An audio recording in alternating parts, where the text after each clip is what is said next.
Hello అండి, welcome to our channel Tejas పదాల పదనిసలు. ఈరోజు మనం చెప్పుకుంటున్నాం చెల్లి నివాసమై పార్ట్ 305. నువ్వు ఏం చెప్పినా నేను నమ్ముతాను లోచన. ఈ పరిస్థితిలో నేను నిన్ను తప్ప ఇంకెవ్వరిని నమ్మలేను. దయచేసి అన్ని విషయాలు వివరంగా చెప్పు లోచన అని అడిగాడు.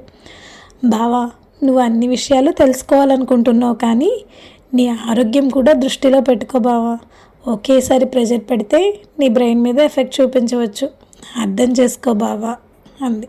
సరే, నేను తెలుసుకోవాలి అన్న విషయాల వరకు చెప్పు అన్నాడు. మొదట తన నానమ్మ గురించి చెప్పింది లోచన. ఆ తర్వాత చంద్రమౌళి గారి విల్లు గురించి చెప్పింది. వాళ్ళు అక్కడికి వచ్చాక నాగమ్మ ఆలయం పునఃప్రతిష్ఠించడం గురించి చెప్పింది. మరి నాన్న అని అడిగాడు. వాళ్ళ పెళ్ళి అయ్యాక జరిగిన కొన్ని సంఘటనలు చెప్పింది లోచన.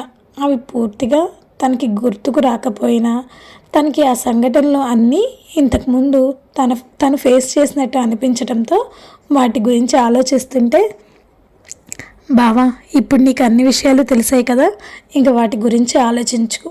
ఇప్పుడు మనం చేయాల్సింది చాలా ఉంది. ముందు పిల్లల్ని సేవ్ చేయాలి అంది. నాకు స్వీటీకి ఇంకో 3 రోజుల్లో పెళ్లి లోచన ఆమెను హత్తుకుని చెప్పాడు. బావా, పిల్లల గురించి ఆలోచించు. 100 మందికి పైగా ఉన్నారు. వాళ్ళ కోసం వాళ్ళ తల్లిదండ్రులు ఎంత బాధపడుతున్నారో తెలుసా?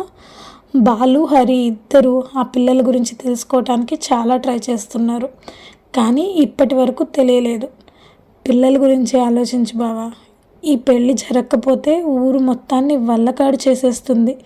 ఇలాంటి సంఘటన ఇంతకు ముందు కూడా జరిగింది అని సులోచనాదేవిని, ఊళ్ళో వాళ్ళని అడ్డుపెట్టుకుని ఎలా కట్టడి చేసి కేవలం ఇంటికే పరిమితం చేసిందో, ఎలా తన పంతాన్ని నెగ్గించుకుందో చెప్పి, అలాంటి పరిస్థితే ఇప్పుడు నాకు ఎదురైంది. మన కోసం ఊరి వాళ్ళు ఎందుకు ఇబ్బంది పడాలి బావా? పసిపిల్లల ప్రాణాలు తీయడానికి నిమిషం కూడా ఆలోచించదు ఆవిడ.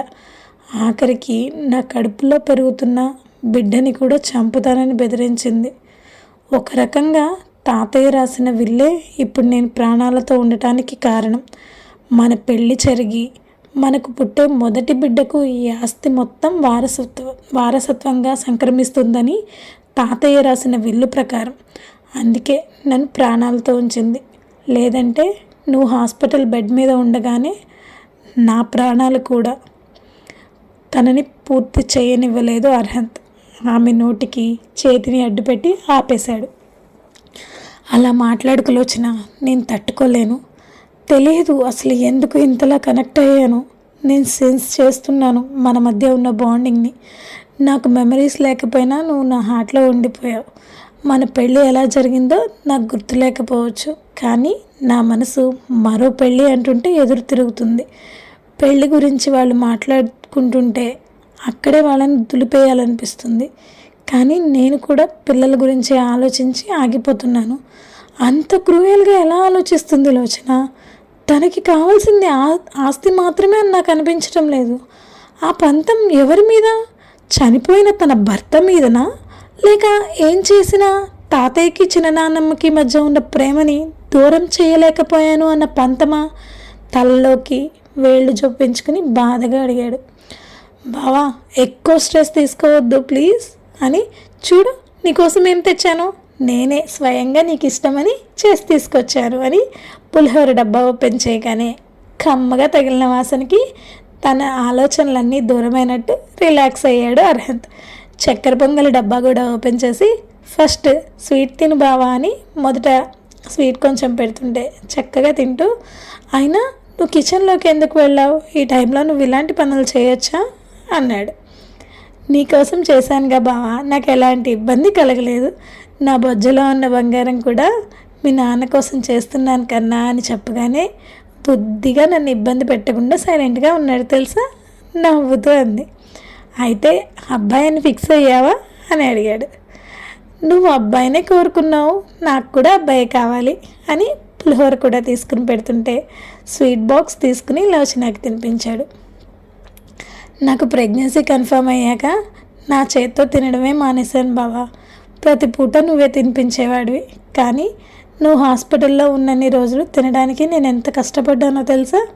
ఇప్పటికీ కూడా భోజనం ముందు కూర్చోగానే నీ చేత్తో తినాలని మనసు పీకుతుంటే ఎంత బలవంతంగా ఆపుకుంటున్నానో తెలుసా? కన్నీళ్లతో ఉంది. నా వల్ల చాలా సఫర్ అయ్యావు కదా అన్నాడు తనని దగ్గరికి తీసుకుని. నీ వల్ల కాదు బావా, అసలు నీ వల్లనే నేను ఒకదాన్ని ఉన్నాను అని అందరికీ తెలిసింది. కేవలం తాళి కట్టినందుకు నేనెవరో తెలియకుండానే నన్ను యాక్సెప్ట్ చేసావు బావా. నువ్వు నాకు తోడుగా ఉంటే చాలు బావా, ఇంకేమీ వద్దు అంది అతన్ని గట్టిగా హత్తుకుని. ప్రామిస్, ప్రాణం పోయినా నిన్ను మాత్రం వదిలిపెట్టను ఆమె నుదుటి మీద ముద్దు పెట్టి ప్రామిస్ చేశాడు. కాసేపు అలాగే ఉండి ముందు తిను బావా, మళ్ళీ వెళ్ళిపోవాలి కదా నువ్వు అని తినిపించడం స్టార్ట్ చేసింది. అక్కడ రాజేశ్వరి కాసిమ్కి ఫోన్ చేసింది అర్హంత్ ఎక్కడ ఉన్నాడో తెలుసుకోవడానికి. అర్హంత్ వేసుకొచ్చిన కార్ తిరుగుతుంటే దాన్ని దూరం నుండే ఫాలో అవుతున్నాడు కాసిం. ఆ కార్లో ఉన్న అభిజిత్ ఊరంతా తిరుగుతూ కాసిమ్కి ఫ్రంట్ వ్యూ కనిపించకుండా జాగ్రత్త పడుతున్నాడు. కాసిం ఎక్కడ ఉన్నారు అని అడిగింది రాజేశ్వరీదేవి. మేడం, చిన్నబాబు ఎక్కడికి వెళ్ళలేదు, ఎవరిని కలవలేదు, ఊరికే అలా తిరుగుతున్నారు, నేను ఫాలో అవుతూనే ఉన్నాను అని చెప్పాడు. ఊరికే తిరుగుతున్నాడా? ఆశ్చర్యంగా అడిగింది రాజేశ్వరి. నిజం మేడం, చిన్నబాబు కారులోనే ఉన్నారు అని చెప్పాడు. కాసిం, కారులో ఉన్న అర్హంత్ని నువ్వు చూసావా? డౌట్ఫుల్గా అడిగింది. మేడం, అసలు కారు ఎక్కడా ఆగలేదు చిన్నబాబు దిగడానికి, నేను ఫాలో అవుతూనే ఉన్నాను. కార్లో అర్హంత్ ఉన్నాడో లేదో చూడు, నువ్వు ఫాలో అవ్వటం కాదు, అర్హంత్ అక్కడ ఉన్నాడో లేడో చూసి చెప్పు అంది రాజేశ్వరి తను అనుమానం తీరక. నేను ఫాలో అవుతున్నాను అని తెలిస్తే చిన్నబాబుకి కోపం వస్తుందేమో మేడం అని ఆగాడు. పర్లేదు, ఇప్పటికే అర్హంత్ బయటకు వెళ్ళి చాలాసేపు అయింది, ఇప్పటి వరకు తిరిగి రాలేదు అంటే నాకు డౌట్గా ఉంది అంది. ఓకే మేడం, నేను చూసి మీకు కాల్ చేస్తాను. నేను ఫోన్ పెట్టేసి కార్ స్పీడ్ పెంచాడు కాసిం కార్ స్పీడ్ పెరగడం చూసిన అబీకి డౌట్ వచ్చింది. తను కూడా కార్ స్పీడ్ పెంచాడు కాసింకి అందకుండా. ఒక స్ట్రీట్ లైట్ వెలుతురు మిర్రర్ మీద పడి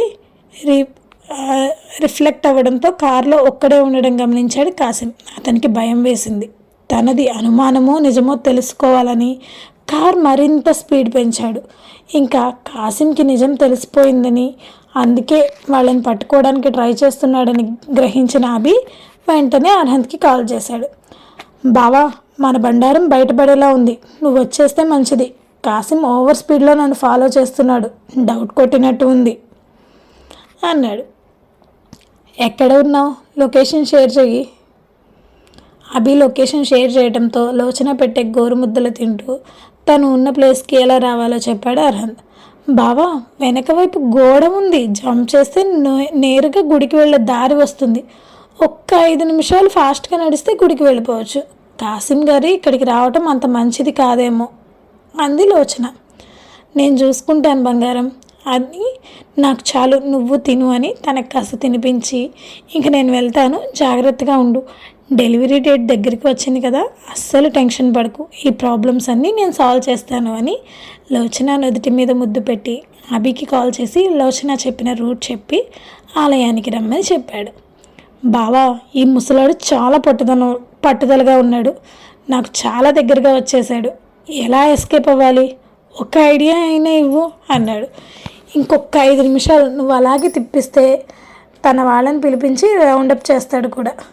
నువ్వు అసలు ఆ కారు గురించి పట్టించుకోకుండా ఊర్లో ఎన్ని సందులు ఉన్నాయో సర్వే చేస్తూ ఆలయం దగ్గరికి రా. ఒకే ఒక్క నిమిషం నువ్వు కాశీని డైవర్ట్ చేయగలిగితే చాలు, నేను కారులోకి ఎక్కేస్తా. ఆ ఒక్క నిమిషం నేను డైవర్ట్ చేయడానికి ఎంత కష్టపడాలో. సరేలే, నువ్వు అక్కడే ఉండు బావా, నేను ఏదో ఒకటి ఏడుస్తాను అని ఫోన్ పెట్టేశాడు. అభి ఫ్రస్ట్రేషన్కి నవ్వుకుంటూ ఆలయం మెట్ల మీద కూర్చున్నాడు. ఒక్కడివి ఎందుకు వచ్చావు బావా, నేను వచ్చే వరకు ఉండొచ్చు కదా అన్నాడు. లోచన పంపించిందా నవ్వుతూ అడిగాడు. హడావిడి చేసేసింది, ముందే చెప్తే నేనే వచ్చేవాడిని కదా, నువ్వు ఒంటరిగా తిరగకు బావా కొన్ని రోజులు నెమ్మదిగా అన్నాడు. నా మీద అటాక్ ఎలా జరిగింది బాలు, యాక్సిడెంట్ అంటున్నారు, అది నిజమేనా అని అడిగాడు. మొదట నీ మీద పాయిజన్ అటాక్ జరిగింది బావా, హాస్పిటలైజ్ అయ్యావు, అంతా బాగుంది, నువ్వు కోలుకుంటున్నావు అన్న టైంలో నీ మీద అటాక్ జరిగింది హాస్పిటల్లోనే.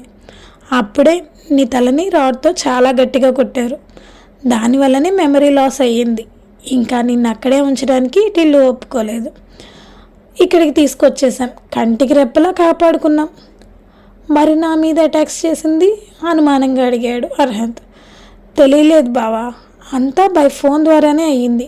వాళ్ళకి మనీ కూడా యూఎస్ నుంచి ట్రాన్స్ఫర్ అయ్యింది. మాధవ్ కూడా చాలా ట్రై చేశాడు, బట్ ఇప్పటి వరకు కూడా మేము కనుక్కోలేకపోయాం అని చెప్పాడు బాలు. అర్హంత్ ఆలోచనలో ఉండగానే కారు వస్తూ కనిపించడంతో ఆ కార్ని కాసిం కూడా ఫాలో అవుతున్నాడు. నువ్వు కనిపించకుండా ఉంటేనే మంచిది అని చెప్పడంతో బాలు గోడ చాటుకి హైడ్ అయ్యాడు. కారు ఆగగానే దూకినట్టే దిగాడు అభి. అతని ఫేస్లో టెన్షన్ స్పష్టంగా కనిపిస్తుంది. ఏం జరిగింది? మీ నాన్నమ్మ కూడా వస్తుంది, డౌట్ వచ్చినట్టుంది, అందుకే నేనే కారు దిగాను అని చెప్పాడు. అభి గట్టిగా శ్వాస తీసుకుని రిలాక్స్ అయ్యే టయానికి అక్కడికి వచ్చాగే 2 కార్లు. ఒక కారు నుండి కాసిం కిందకి దిగితే మరో కారు వెనక డోర్ తీసుకుని కిందకి దిగింది రాజేశ్వరి. ఆమె దిగటంతోనే మొదట అర్హంత్ని చూసి చుట్టూ చూసింది, అక్కడ ఎవరైనా ఉన్నారేమో అని. ఎవరూ కనిపించకపోవడంతో రిలాక్స్ అయ్యింది. కానీ అదంతా చూసిన అర్హంత్ మాత్రం మనసులోని ఆమె మీద కోపాన్ని అణుచుకున్నాడు. ఇక్కడికి వచ్చామేంటి అర్హంత్? నవ్వుతూ అడిగింది. మీరెందుకు వచ్చారు ఇక్కడికి? అండ్ కాసిం కాక, మరోసారి ఇది రిపీట్ అయితే మాత్రం నేను సైలెంట్గా ఉన్నాను. నా ఫ్రీడమ్ని హరించడానికి మీరెవరు అని కోపంగా వాళ్ళని చూసి అభి కార్ ఎక్కు అని వెళ్ళి కార్ స్టార్ట్ చేసుకుని వెళ్ళిపోయాడు. మా వీడియో కనుక మీకు నచ్చినట్టయితే లైక్ చేయండి, కామెంట్ చేయండి, సబ్స్క్రైబ్ చేయండి, బెల్ కొట్టండి.